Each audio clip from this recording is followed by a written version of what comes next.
अरब देशों की मुखालफत के बाद जिस तरह से भारत बैकफुट पर है, इसी दौरान पहला कोविड के बाद एक दौरा भारत का ईरान के विदेश मंत्री ने किया और उसके बाद एनएसए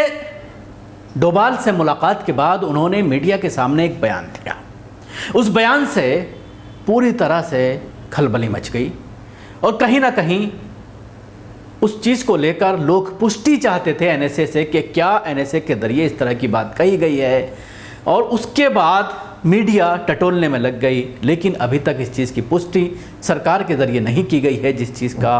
जिक्र ईरान के विदेश मंत्री ने किया है कि उन्होंने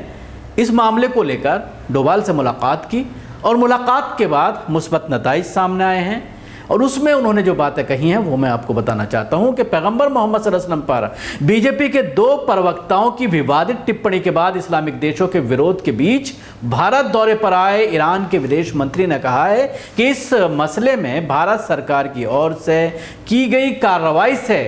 वो पूरी तरह से संतुष्ट हैं, क्योंकि उन्होंने ये कहा है कि मेरी मुलाकात एनएसए से हुई, नेशनल सिक्योरिटी एडवाइज़र से, डोभाल से, और उन्होंने ये कहा कि जिन लोगों ने इस तरह की हरकत की है हम उनके खिलाफ सख्त से सख्त कानूनी कार्रवाई करेंगे, उनको सबक सिखाएंगे। ये अल्फाज उनके हैं, ये बात ईरानी विदेश मंत्री ने कही है, जिसके बाद मीडिया इस पूरे मामले को लेकर ये चाहती है कि सरकार की तरफ से इस पर पूरा स्पष्टीकरण आए। अजीत डोभाल इस पर कुछ बोलें, क्या वाकई उन्होंने इस तरह की कोई बात कही है, जिसको लेकर सुबह से ही सोशल मीडिया पर तरह तरह की चर्चाएं जोरों पर हैं और लोग सवाल कर रहे हैं कि क्या डोभाल ने वाकई में इस तरह की बात कही है। अगर इस तरह की बात कही है तो कहीं ना कहीं जो मीडिया में चलाया जा रहा है कि सरकार पूरी तरह से हिल गई है पिछले 5 दिन से, जिस तरह से 12 से ज़्यादा अरब ममालिक में इसका विरोध हो रहा है और बहुत सारे इसके अलावा अरब ममालिक के अलावा मलेशिया, इंडोनेशिया की तरफ से भी इस तरह की चीज़ें सामने आई हैं, जिसको लेकर लोग कहीं ना कहीं ये कह रहे हैं कि जिस तरह से भारत में मुसलमानों के खिलाफ नफरत और घृणा पिछले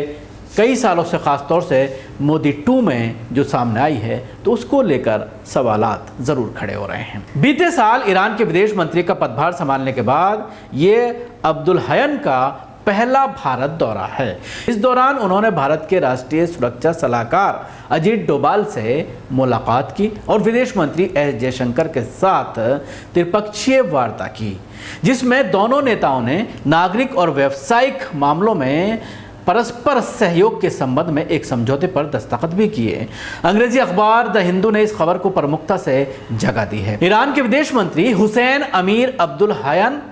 इस्लामिक सहयोग संगठन यानी ओआईसी सदस्य देशों के पहले नेता हैं, जिन्होंने मोहम्मद मुस्तफ़ा सल्लल्लाहु अलैहि वसल्लम को लेकर जो विवाद छिड़ने के बाद भारत का दौरा किया है। बीते रविवार को ही ईरान के विदेश मंत्रालय ने भारतीय राजदूत को सम्मन भेजकर पैगंबर पर टिप्पणी के प्रति आपत्ति दर्ज की थी। ईरान के साथ ही करीब दर्जन भर देशों ने इस बयान पर आधिकारिक तौर पर विरोध दर्ज कराया था। बीजेपी ने बढ़ते विरोध को देखते हुए अपने एक प्रवक्ता को निलंबित और दूसरे को निष्कासित कर दिया था। ईरान के विदेश मंत्री गुरुवार को मुंबई में रहेंगे और इसके बाद वो हैदराबाद जाएंगे। फारसी भाषा में जारी बयान में ईरान के विदेश मंत्री ने कहा है कि उन्होंने सत्ताधारी पार्टी के सदस्यों की ओर से दिए गए विवादित बयान का मुद्दा अजीत डोभाल के सामने उठाया और इस पर मिली उनकी प्रतिक्रिया से अब्दुल हयन संतुष्ट हैं। ईरान के विदेश मंत्री ने कहा है कि भारत पहुंचने के बाद से मैंने महसूस किया है कि भारत सरकार सत्ताधारी पार्टी के सदस्यों की टिप्पणी से सहमत नहीं है और उसे मजबूती से खारिज कर रही है। हालांकि इस पर एनएसए कार्यालय ने कोई भी टिप्पणी नहीं की है और न ही कोई बयान जारी किया है। बयान में कहा गया है कि दोनों पक्षों ने कई प्रस्तावों पर चर्चा की, खासतौर पर चाबहार बंदरगाह,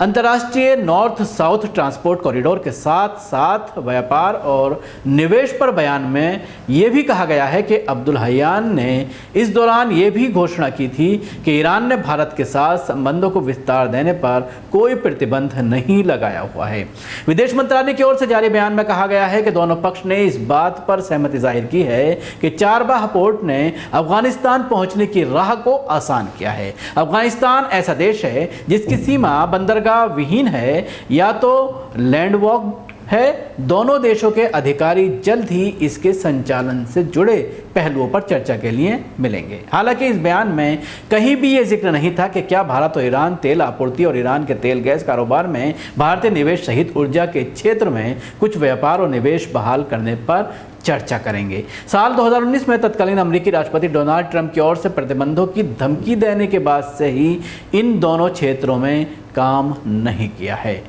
तो देखा आपने जिस तरह से ईरान के जो विदेश मंत्री हैं उन्होंने जिस तरह से इसमें बयान दिया है कि अजीत डोभाल से मुलाकात के बाद वो पूरी तरह से संतुष्ट हैं और अजीत डोभाल ने ये कहा है कि सरकार ऐसे लोगों के खिलाफ सख्त से सख्त कानूनी कार्रवाई करेगी, जिसके बाद वो सरकार के इस बयान को मानते हुए पूरी तरह से संतुष्ट हैं। शुक्रिया आपको हमारी कोशिश कैसे लगी ज़रूर बताएं। हमारे YouTube चैनल को सब्सक्राइब करना ना भूलें, इसके साथ ही बेल आइकन जरूर दबाएं। अगर आप ये वीडियो फेसबुक पर देख रहे हैं तो पेज को लाइक करें, उसके साथ ही फॉलो भी करें। धन्यवाद।